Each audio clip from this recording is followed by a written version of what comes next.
So yan po ano mga kalingap mga ka-EDC, request ng mga viewers gagawin kaya ni Beyonce. So ano nga ba ito? Ayan po yung ating pag-uusapan po mamaya mga kalingap mga ka-EDC.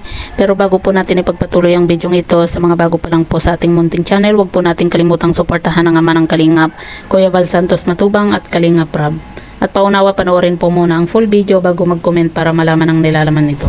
So dito nga po ano mga kalingap mga ka-EDC, ang dami nga po nating nababasa nga po ano patungkol nga po dito sa mga sinasabi nga po ng mga viewers nga po ano at fans nga po ng Tambalang EDC na dapat daw po itong si Beyonce ay magpa-check up nga po dahil sa nabalitaan nga po nila na may sakit nga po ito ano.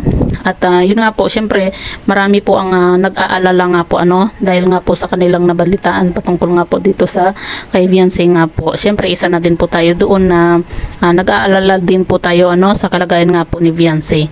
Pero yun nga po sabi nga po ni ng magulang nga po ni Beyonce ano na kumaga may ubo nga po itong si Beyonce, pero suggest din po ng mga viewers na dapat po talaga nga magpa-check up na po itong si Beyonce kasi napapansin po nila na pumapayat po itong si Beyonce nga po ano. Meron po kasi siyang picture nga po ano mga kalingap nitong kumaga bago-bagong picture nga po itong si Beyonce na halata mo po talaga na pumayat din po ito ano itong si Beyonce nga po. 'Di ba kumaga ang dami po nga natutuwa dahil ang ganda po ng katawan ni Beyonce, pero ngayon po napapansin po nila na at nahahalata po talaga nila na pumayat po talaga itong si Beyonce. Kahit ako po ano mga kalingap napansin ko po nga pumayat nga po itong si Beyonce.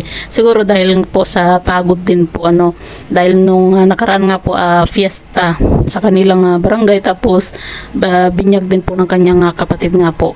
At alam naman po natin na itong si Beyonce yung talagang isa po sa nag-asikaso sa mga bisita nga po ano sa kanila, lalo na at kaya siguro na overpatig na din po itong si Beyonce nga po, 'di ba?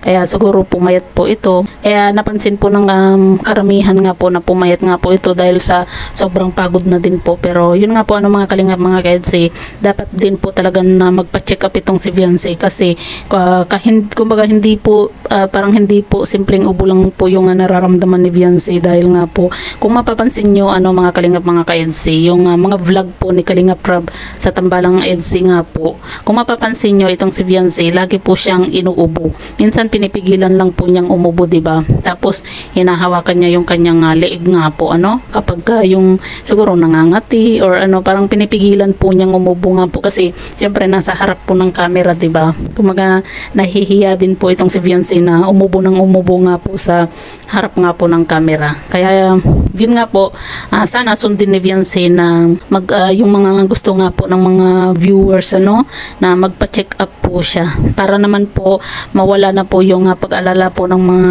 viewers ng mga ng mga fans nga po ng EDC, diba? At saka para mabigyan din po siya ng tamang gamot at vitamin nga po. So yan po ano mga kalingap mga ka-EDC, ano po yung masasabi nyo sa video ito, i-comment nyo lang po sa ibaba at babasahin po natin isa-isa.